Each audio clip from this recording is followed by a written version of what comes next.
ही सुखद संयोग हमारे साथ जुड़ा है। हमारे बीच में एक महाव्यक्तित्व हमारे बीच में है। मैं उनको बड़े सम्मान के साथ आमंत्रित करना चाह रहा हूँ। All India anti terrorist front के चेयरमैन श्री मनिंदर जीत सिंह जी विट्टा आज हमारे बीच में हैं। जोरदार करतल ध्वनि के साथ हम उनका अभिनंदन करते हैं। वो आए, गुरु चरणों में नमोस्तु निवेदित करते हुए आशीर्वाद प्राप्त करें और उनके साथ गिरीश जैन जी हैं, वो भी आए। मैं इनके सम्मान के लिए आमंत्रित कर रहा हूं गुणायतन कार्याध्यक्ष श्री एनसी जैन साहब, महामंत्री श्री अशोक जी पांड्या और अन्नू जी अजमेरा गया, ये आए और आदरणीय एमएस बिट्टा जी का सम्मान करें। और राजू जी जैन बॉम्बे भी इनके साथ हैं।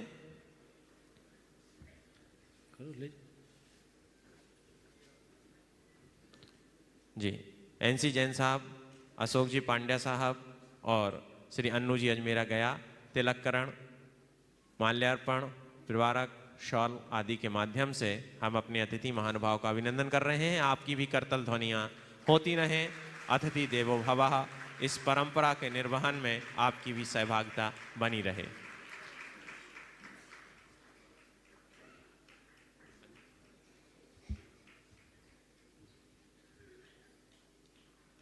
और ये गुणायतन की जो प्रतिकृति है वो भी गुणायतन परिवार की ओर से आदरणीय एमएस बिट्टा जी को भेंट की जा रही है।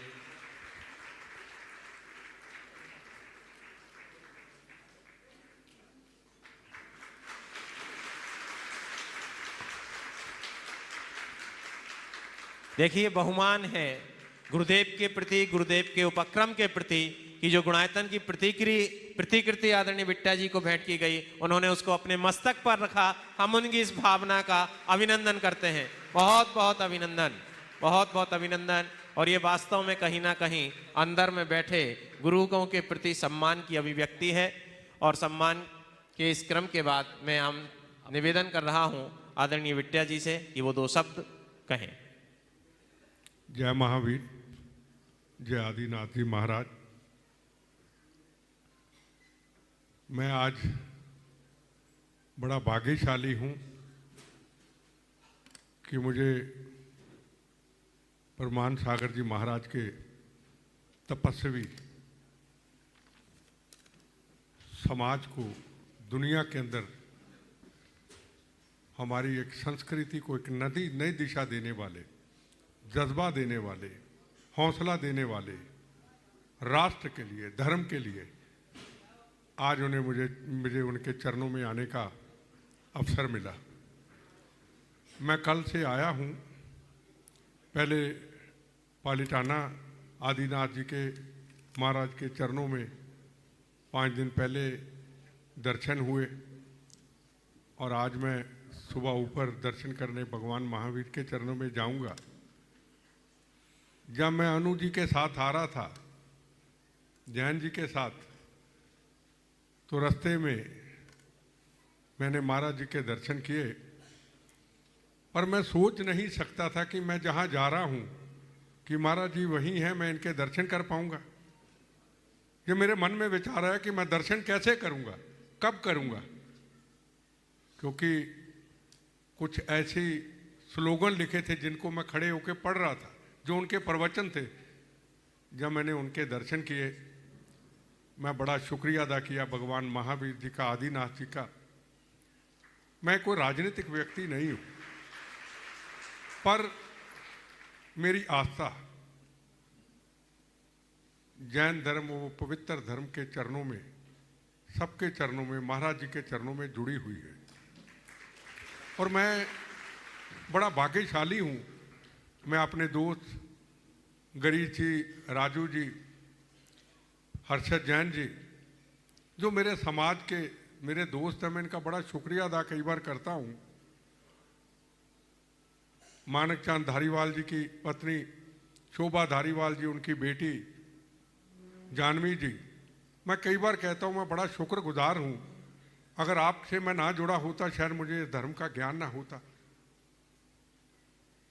धर्म सब अच्छे हैं, किसी धर्म में कोई बुराई नहीं है, पर जो जैन धर्म है, जो हमारे संतों का धर्म है, तप जप त्याग, काली सड़क के अंदर, कड़क सर्दी के अंदर, तन पे कुछ नहीं, भगवान के साथ तारे जुड़ी हुई हैं।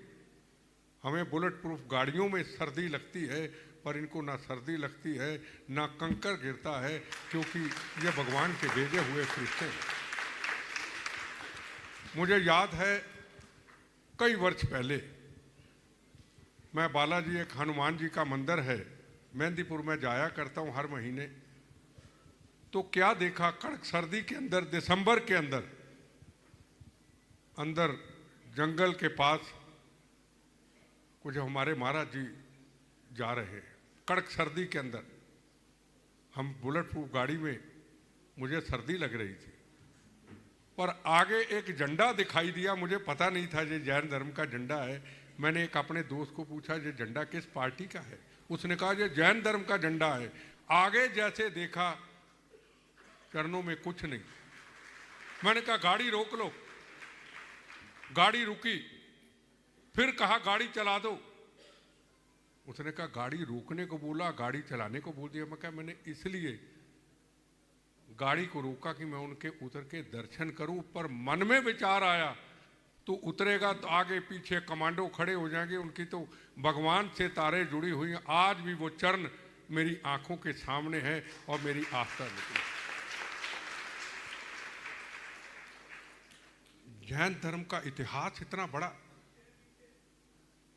और मैं बार बार उन तीर्थ स्थानों पे जाने का मुझे मौका मिलता है।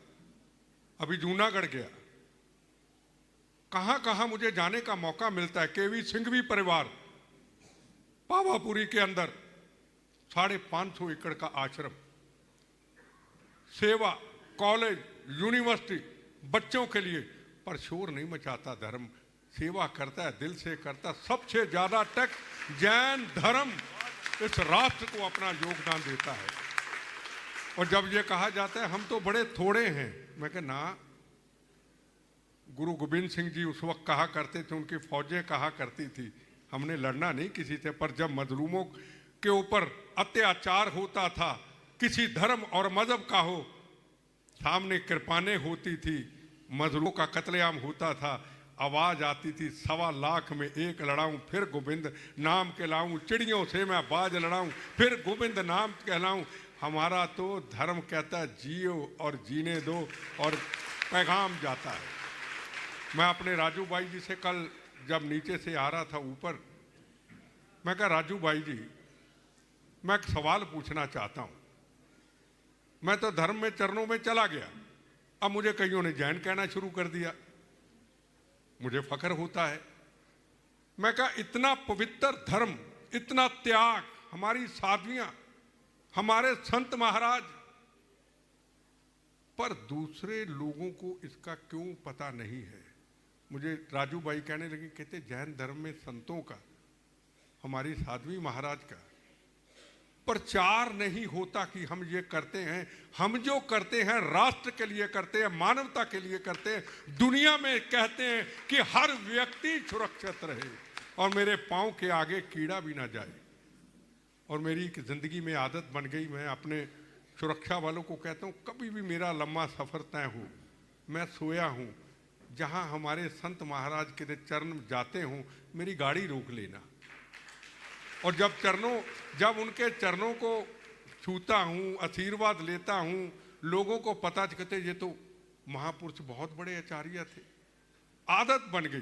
पीछे पुलक सागर जी महाराज के गुरु जा रहे थे नीचे सड़क के अंदर, सुबह मैं महाराज जी को बता रहा था, नई सड़क बनी, मैंने आगे वायरलेस पे मैसेज भेजा कि मैं संतों के दर्शन करने हैं। कड़क गर्मी थी, कहते 70 किलोमीटर मुड़ना पड़ेगा। मैं कहा 200 किलोमीटर मुड़ना पड़े, ये मेरी आदत है, मैं दर्शन करूंगा। गाड़ियां वापस मुड़ी, उनको ढूंढा, उनके दर्शन किए। फिर दोबारा जब गया, मैंने इजाजत मांगी, मैं आपके चरणों को सेवा कर सकता हूं। उन्होंने हंस के मुझे चरणों की सेवा दी। मैं उनके एक पवित्र कपड़े से उनके चरणों को साफ करके बड़े खुशी से उन्होंने मुझे आशीर्वाद दिया। जब आंखों में सिर पे रखा तो वो वीडियो वायरल हो गया।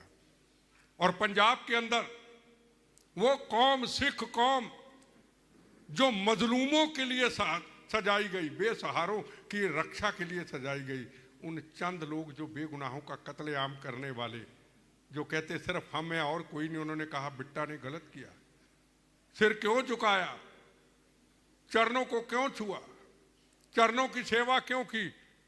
मुझे बड़े बड़े चैनल वालों का फोन आया, मैं कहा मेरे सामने आ जाओ, मैं बताता हूं।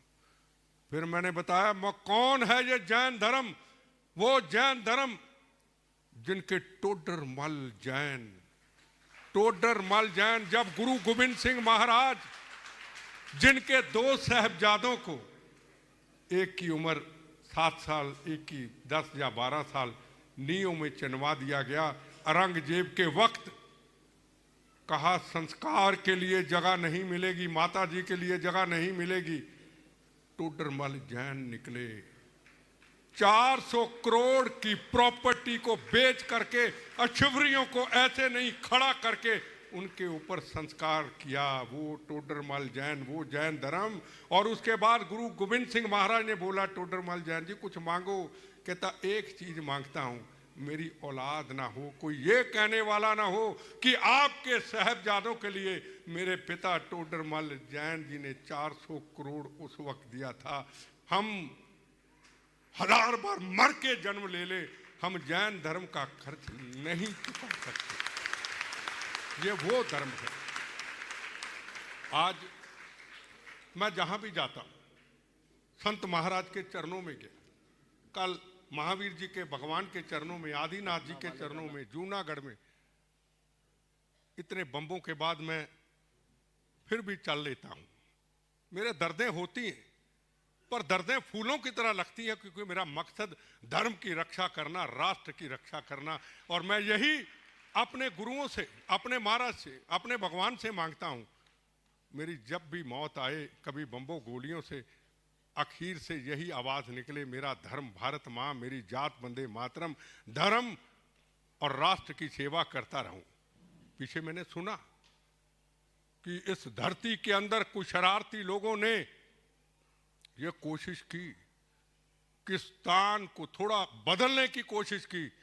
मैं कच्छ में अपने गिरीश जी राजू भाई के साथ था, हमारे जैन धर्म के फंक्शन में वहीं ऐलान कर दिया, अगर हमारे जैन धर्म की किसी स्थान के अंदर को पवित्रता को नुकसान पहुंचाने की कोशिश करेगा, सबसे पहले बम्बों से बचा हुआ शरीर का हिस्सा जैन धर्म के चरणों में दे दूंगा। और मेरा महाराज जी को सवाल भी करना चाहता हूं, हाथ जोड़ के, सिर झुका के। हे महाराज जी, हम अपने लिए मांगते हैं, परिवार के लिए मांगते हैं, अपने व्यापार के लिए मांगते हैं। मेरा एक अनुभव है, क्या हम धर्म के लिए, राष्ट्र के लिए मांगे, क्या भगवान जल्दी देता है? उसका मैंने एक जिंदगी में अनुभव किया। जिस तरीके से यहां पे भगवान महावीर जी के पवित्र स्थान के ऊपर कुछ शरारती लोगों ने शरारत करने की कोशिश की, इसी तरीके से राम जन्मभूमि, राम सेतु, मैंने कसम खाई जब कहा कि राम सेतु तो है ही नहीं। मैं हनुमान चालीसा सुबह पढ़ता, हर महीने हनुमान जी सब मंदिरों में जाता। मैंने हनुमान चालीसा पढ़ते पढ़ते कहा, हे हनुमान जी महाराज, ज्ञान गुण सागर जब आया, मुझे याद है उनका प्रवचन, जहां तो आपका राम सेतु टूटने नहीं दूंगा, जहां आपके मंदिरों में जाना छोड़ दूंगा, आपके साथ राजनीति नहीं करूंगा। और चला गया 21 तीर्थों का, कुओं का स्नान करके, राम सेतु का स्नान करके कसम ले ली, जिस दिन को राम सेतु टूटेगा, बम्बों से बचा हुआ शरीर का हिस्सा आपके चरणों में दे दूंगा। और 1 साल तक नींद नहीं आई कि मौत आएगी कैसे, क्योंकि मौत से यारी, मौत आएगी कैसे। जब आए नरेंद्र मोदी जी, तो पहला फैसला हुआ कि राम सेतु नहीं टूटेगा। ये मेरा अनुभव हुआ। मैं यही सवाल करना चाहता हूं, क्या हम धर्म के लिए, राष्ट्र के लिए मांगते हैं, क्या हमें जल्दी मिलता है, या अपने लिए मांगते हैं वो जल्दी मिलता है? मुझे क्षमा करना, मैं जो सवाल पूछना चाहता हूं। बहुत बहुत अभिनंदन एक बार आप सबको इनका। जोरदार तालियां के साथ अभिनंदन करें हम आदरणीय बिट्टा जी का। और उनका प्रश्न भी जो है बहुत महत्वपूर्ण। अभी जो उद्गार आपने व्यक्त किए, ये इनकी श्रद्धा और समर्पण की अभिव्यक्ति है। ये जन्म से सिख हैं, पर इनकी बातों से ऐसा झलकता है कि ये कर्म से जैन है। और बिट्टा साहब, मैं आपको एक बात कहना चाहूँगा, जैन शब्द जातिवाचक शब्द नहीं है, जैन शब्द गुणवाचक शब्द है। जैन कोई जाति विशेष का नाम नहीं है। जैन जिन से बना है, जिन जो अपने विकारों को जीतता है, और जो विकारों को जीतने वाला है वो जिन है, और ऐसे विकारों को जीतने वाले परमात्मा को जो मानता है वो जैन है, चाहे वो जन्म से कोई भी क्यों ना हो। और जैनियों ने सदैव हमारी समाज में बड़ी बड़ी उदारता का परिचय दिया। अभी आपने सेठ टोडरमल जी की बात कही। जब 2 साहबजादों के अंतिम संस्कार के लिए जगह देने की बात आई, तो वहाँ के जो नवाब थे उसने कहा कि उनकी अंत्येष्टि के लिए मैं जगह दूंगा जब सोनों से बिछा देगा, सोनों के सिक्के से कोई बिछा करके जगह देगा। उस समय सेठ टोडरमल ने कहा ठीक है मैं बिछा दूंगा। तो फिर कहा, उसका लालच बढ़ गया, ये तो बिछा देगा, इसके पास इतने सोना है, तो खड़े सिक्के लगा करके रखो। खड़े सिक्के, जैनियों को पता नहीं होगी ये घटना। खड़े सिक्के तो ने खड़े सिक्के लगा के नापे और उसके लिए अपनी संपत्ति बेची, जो उस जमाने में 450 करोड़ के मूल्य की थी। ये जैनियों का त्याग है। और उनने बाद में गुरु गोविंद सिंह ने बोला कि तुम मांगो, हमसे क्या मांगते हो? तो उन्होंने एक ही बात कही कि आप अगर हमें कुछ देना ही चाहते तो इतना दो कि मुझे कोई औलाद मत देना, ताकि मेरी पीढ़ियां आकर ये ना कहे कि हमारी ज़मीन पर इनके पुत्रों का अंतिम संस्कार हुआ। ये आदर्श है जैनों का। और बिट्टा साहब, एक बात और आपसे कहूँगा। अभी जब मैं पटना में था, पटना साहब के बाजू में ही हमारा प्रवास था, वहाँ एक जानकारी मिली, गुरु गोविंद सिंह जी का जन्म पटना साहब में हुआ। और पटना साहब जो बना है वो भी 16 सराय जोहरी के ही भवन में बना है, और उनका जन्म भी वहीं हुआ। गुरु तेग बहादुर जो गुरु गोविंद सिंह जी के पिता थे, वो उनका आसाम की यात्रा के लिए निकले थे, और उस समय बीच में उनका प्रवास अज्ञात प्रवास था। और उस प्रवास के दौर में 16 सराय जोहरी ने अपनी उदारता का परिचय देकर उनका साथ निभाया था, और बाद में अपनी पूरी संपत्ति भी वहीं छोड़ दी थी। आज भी उस पटना साहब के बाजू में लगभग दीवार से दीवार लगी एक जैन मंदिर भी है। ये इस बात का प्रमाण है कि जैनियों ने सिखों के साथ कितना त्याग और समर्पण का संबंध रखा है, और हमेशा से जैन और सिख बहुत आपस में हिल मिल करके रहे हैं। तो ये बातें पूरे समुदाय को मालूम होनी चाहिए, और जो इन चीज़ों को समझते हैं वे उनकी अभिव्यक्ति बिट्टा जी जैसी जरूर होती है, इसमें कुछ कहने की बात नहीं। आपने बहुत अच्छा सवाल किया कि अपने लिए मांगने की जगह अगर राष्ट्र और धर्म के लिए मांगे तो शायद वो जल्दी पूरा हो जाता है। तो मैं इसके उत्तर में एक ही बात कहूँगा, भगवान बड़े और बड़ा काम करते हैं, छोटा काम नहीं करते। बड़ों का काम बड़ा होता है, छोटा काम वो नहीं करते।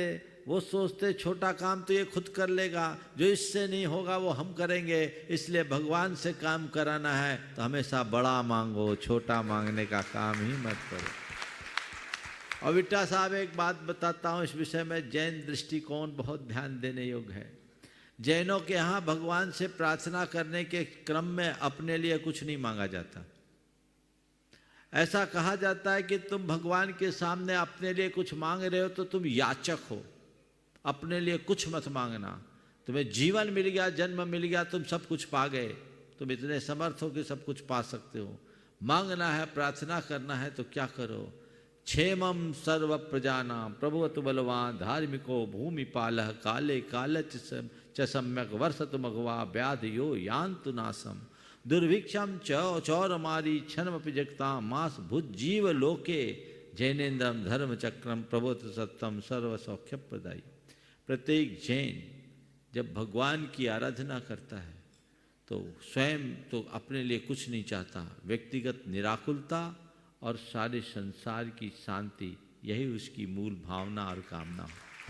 तो अंत में शांति पाठ करते हुए कहता है, भगवान होवे सारे प्रजा को सुख, मेरे घर में नहीं, सारे प्रजा को सुख,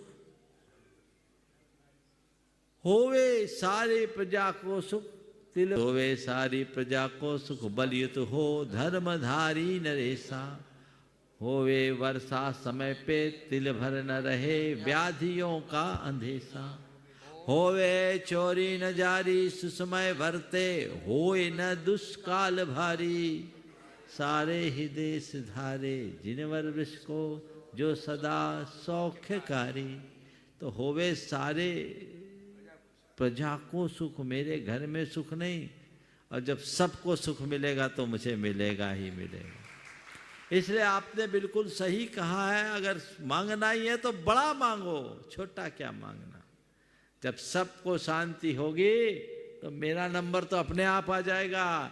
भगवान के चरणों में स्वार्थी बनकर मत जाना, परमार्थी बनकर जाना। जो खुद की बात करता है वो स्वार्थी है, जो स्वहित की बात सोचता है वह स्वार्थी है, और जो सर्वहित की बात कहता है वो परमार्थी है। हमारी संस्कृति स्व से सर्व की ओर बढ़ने की है, और ये तो सर्वात्म भूतात्म भावना का मूल है। तो हमें स्व से सर्व की ओर बढ़ने का प्रयत्न करना चाहिए, उस दिशा में आगे चलना चाहिए।